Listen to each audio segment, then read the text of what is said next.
আমরা বেশ কিছুদিন ভারত পন্থা শুনেছি, এখন শুনি পাকিস্তান পন্থার কথা এবং বাংলাদেশ পন্থার কথাও বলা হচ্ছে। হেফাজতে ইসলামের যুগ্ম মহাসচিব মাওলানা আজিজুল হক বলেছেন বাংলাদেশে পাকিস্তান পন্থা বলে কিছু নেই, তিনি এমন মন্তব্য করেছেন। কিন্তু আমরা তো হরহামেশা এই শব্দগুলো শুনতে পাচ্ছি, এই শব্দগুলো আসলে কি? যাদেরকে 500 টাকার জায়গায় 1000 টাকা দিলে ওয়াজের বা মোনাজাতের ভাষা পরিবর্তন হয়ে যায়, এদের কথার কোনো উত্তর আমি দিতে চাই না। এদেরকে আমার এত বেশি করুণা হয়। বড় বড় মৌলানা সাহেবরা ইউনুস সুৎখোর, এর চেয়ে মহাপাপী আর কেউ নাই। এখন আসার সময় দেখলাম সেই মৌলানা সাহেবই দোয়া করতেছে, হে আল্লাহ, নবীর পরেই যাকে স্থান দিতে হবে সেই ইউনুসের পক্ষে বলেন সবাই আলহামদুলিল্লাহ। এদের কথার এই 500 টাকা 1000 টাকা যারা মানুষের ঘরে খায়া লিল্লা খায়া যারা বড় হইয়া বড় বড় কথা বলে, এদের কথা এদের কোনো সেন্স কাজ করে বলে আমি মনে করি না। তবে আমি একটা কথা বলি, এরা হইল মোল্লা মুন্সি। মোল্লাতন্ত্র কিন্তু ইসলাম নয়, ইসলাম কিন্তু মহান। মোল্লাতন্ত্র চিরদিন ইসলামকে ছোট করেছে। কাজে এই বাংলাদেশে মোল্লাতন্ত্র হয়েছে আর ধর্মের নামে ব্যবসা শুরু হয়েছে। এই যে ব্যবসায়ীর দল, ধর্মের নামে যারা ব্যবসা করতেছে, তাদের কথার উত্তর দিতে গেলে এই যে তারা হাজারে হাজারে জমা হয় সোহরাওয়ার্দী উদ্যানে, কোত্থেকে? প্রতি শুক্রবার পাইছে আল্লাহর মহান দিন, শুক্রবারের জুম্মার নামাজ পড়েই হাজারে হাজারে ওই মাদ্রাসার ছাত্র পাইছে, গরিব মানুষের সন্তানেরা। আমি আজকে পরিষ্কারভাবে বলতেছি, মাদ্রাসাতে যারা লেখাপড়া করে এরা খুব সাধারণ গরিব ঘরের সন্তান, বেশিরভাগ, অন্তত 96-7%। এই ছেলেপেলেরা কিছুই বুঝে না হুজুর ছাড়া। এরা থাকে মাদ্রাসায়, খায় লিল্লার টাকা, এরা মানুষের অনুদানে খায়। নিজের জীবন সম্পর্কে এদের যে ধারণা হয় সেই ধারণা হলো হুজুর যা বলে তাই শুনতে হবে। হুজুরেরা তাদেরকে কয়েকদিন পরে পরে প্রতি শুক্রবারে অথবা 1 মাস 2 মাস পরে পরে তৌহিদি জনতার নামে, ইসলাম রক্ষা করার নামে সোহরাওয়ার্দী উদ্যানে জামাতে ইসলাম, হেফাজতে ইসলাম তারা এসে যুক্ত হবে। নারী নীতি করা যাবে না, নারী নীতি যারা লেখছে করছে এই নারীরা। আমি তো মনে করি এখন যদি বেগম রুকেয়া থাকতো, আজকের মোল্লা মুন্সিরা তাকে ব্যত্রাঘাত করতো অথবা তসলিমা নাসরিনের মতো দেশ ছাড়া করতো বেগম রুকেয়ারে। এই কারণে আমি সবসময় বলি, কি করলাম গাজীর গীত গায়া, 5 কামাই করলাম 1.5 টাকা খায়া। যারা নারীকে, যারা নারী নীতিতে প্রোগ্রেসিভ কথা বলে, তাদেরকে যারা বেশ্যা বলে, এদের তো মায়ের পেটে জন্মগ্রহণ করা ঠিক হয় নাই। আমি তো মাকে বলবো এদেরকে পেটে ধারণ করো না মা। বা ইভেন মৌলানা মৌলভী সাহেবদের ঘরে যে মায়েরা বোনেরা, তাদেরকে বলবো তোমরা এদের বাচ্চা পেটে নিও না, এরা তোমাদেরকে খুব ছোট নজরে দেখে। আমি খুব কঠিন কথাগুলো, এই this time once it will come, যে বাংলাদেশের লক্ষ কোটি মহিলা, তারা তো 50%, 18 কোটি মানুষের মধ্যে আমার মা বোনেরা তো 9 কোটি। এই 9 কোটি একদিন রাস্তায় বেরিয়ে এদের বিরুদ্ধে, এদের পাতে ভাত দিব না, এদের জন্য তরকারি রান্না করব না। This time will come. আরেকটা জিনিস আসবে, সেই জিনিস হলো যারা ওই যে গোলাম আজমের স্লোগান যারা দেয়, লিমিটেড লোক, কয় পার্সেন্ট তারা ইলেকশন করে দেখাও বাপের বেটারা। আমি চ্যালেঞ্জ করছি, একবার 3টা সিট পাইছো, একবার 1টা সিট পাইছো, 15টা সিট পাইয়া দেখাও। 7% ভোট নাই, 70%-এর পাওয়ার দেখাও। বাজে বাজে কথা বলো, বাজে বাজে স্লোগান দাও। আমি খুব ক্লিয়ারলি তাদের সম্পর্কে পরিষ্কারভাবে বলতে চাই, না, আসো, তুমি ইসলাম চাও, শরীয়ত চাও, শরিয়া আইন চাও, দেশে প্রতিষ্ঠিত করতে চাও, কোরআনকে সংবিধান বানাইতে চাও, তুমি যদি চাও, আপনারা যদি চান, জামাত ইসলাম যদি চান, হেফাজত ইসলাম, আসেন ইলেকশনে। মানুষ যদি বলে ইয়েস, আমরা এই দেশের মানুষ, আমরা এটা চাই, আমি আপনাদেরকে স্যালুট দেব। কিন্তু না করিয়া 7% লোক 70% লোকের পাওয়ার দেখান।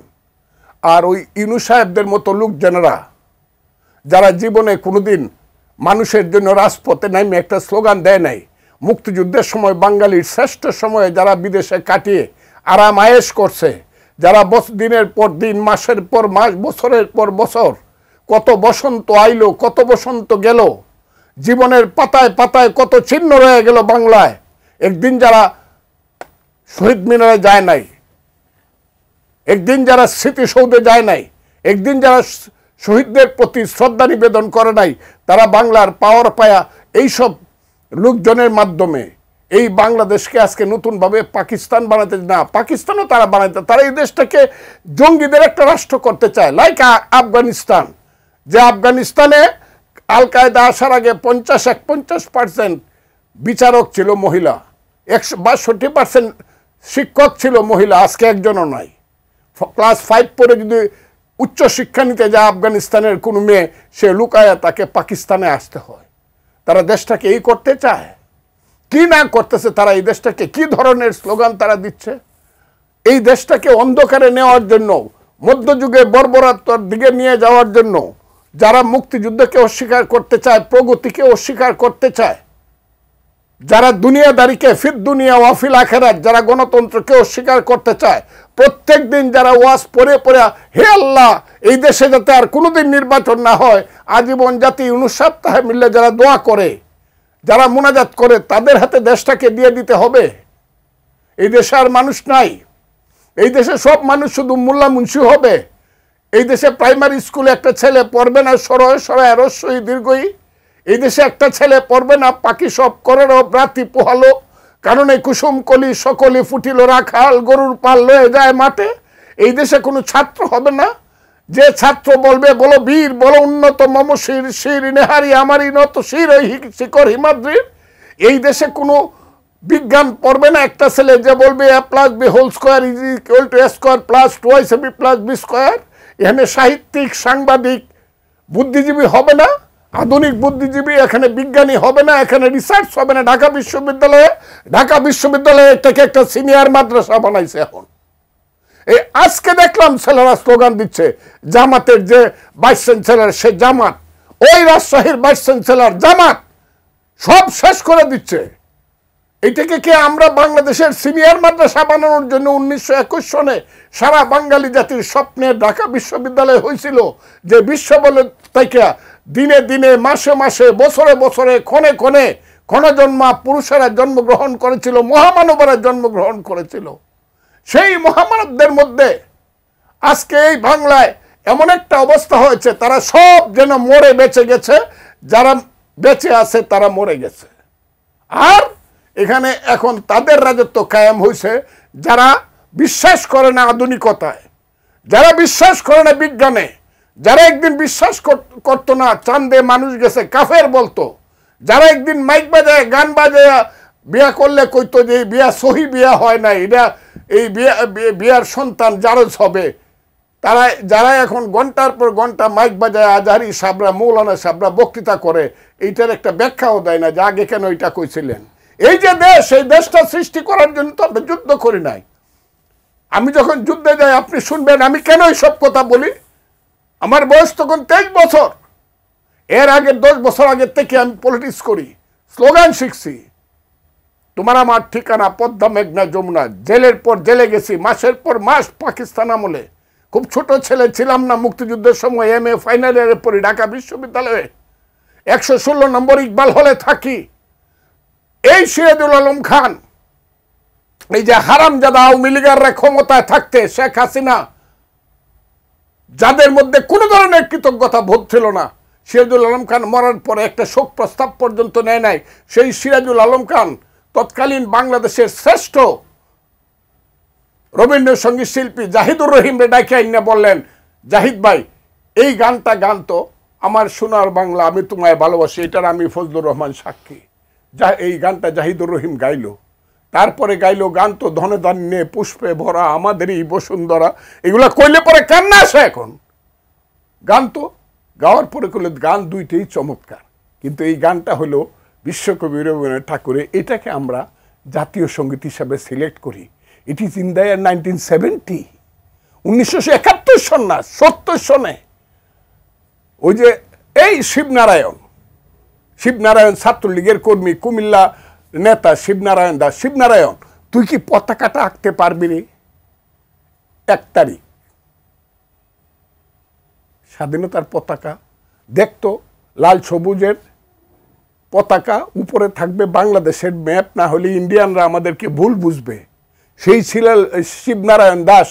নিউ মার্কেট থেকে কাপড় কিনে আইনা সারা দিনে আনোয়ারা হোটেলে 6 আনার ভাত খায়া এই পতাকাটা আঁকছে। পরের দিন 2 তারিখে এই পতাকাটা আসমর আব্দুর রব ডাকসুর বিপি তার নেতৃত্বে ঢাকা বিশ্ববিদ্যালয়ে তোলা হয়েছে হাজার হাজার ছাত্র। নূরে আলম সিদ্দিকীর বক্তৃতা শুনলে বঙ্গোপসাগরের ঢেউ উজান যেত। সেই সব ছাত্রনেতা ছিল, এইসব ছাত্রনেতা না যারা যাদের বাড়িতে গড় নাই দোয়ার নাই, মানুষ আছে রাও নাই কয় আমাদের দেশে। এইসব ছাত্রনেতারা ভিক্ষুকের ছেলে না যে দিনে দিনে 400 কোটি টাকার মালিক 4 মাসে হয়ে যায়, এরা না। নূরে আলম সিদ্দিকী হওয়া তো সোজা না, তুফাইল আহমদ হওয়া তো সোজা না।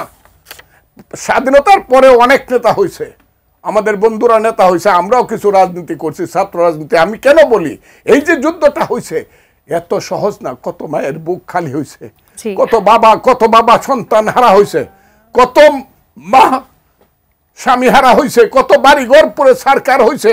আমার এলাকাতে 36 নামে একটা গ্রাম ছিল, আমার বাড়ির থেকে 2 কিলোমিটার দূরে। সেই গ্রামের একদিনে পাক বাহিনী 400 মানুষকে গুলি করে মারছে। সেই স্বাধীনতার ব্যাপারে এখন যখন প্রশ্ন উঠে, ইচ্ছা করে ইউনূস সাহেবকে বলতে, আরে ইউনূস সাহেব আপনি স্বাধীনতার কি জানেন, আপনি কেন এদের ধরেন না? আপনি তাদেরকে হয় ধরেন, না হলে আপনাকে মানুষ বলবে আপনি তাদের সাথী। আমি আরেকটা কথা বলিয়া, আমাকে একটু সুযোগ দেন। ওনারা মৌলানা সাহেবদেরকে এত হাজার হাজার মানুষ জমা হওয়ার সুযোগ দেয়। আমরা যদি মুক্তিযোদ্ধারা বলি এখন তো জীবিত আছি, বয়স 77, আমরা যদি বলি হ্যাঁ জাগো 71, জাগো 71, আমরাও বসবো। ইউনূস সাহেব আমাদেরকে আপনি বসা, আমাদেরকেও ঠান্ডা পানি খাওয়ান। দেখি তো সোহরাওয়ার্দী উদ্যানে অথবা প্রেস ক্লাবের সামনে কত মুক্তিযোদ্ধা আছে। আপনি মনে করছেন মাত্র 1 লাখ মুক্তিযোদ্ধা জীবিত আছে? না, 17 থেকে 17 কোটি 50 লক্ষ মুক্তিযোদ্ধা জীবিত আছে, যারা মুক্তিযুদ্ধের আদর্শে বিশ্বাস করে। এটা ভোট হইলে দেখতে পারবে।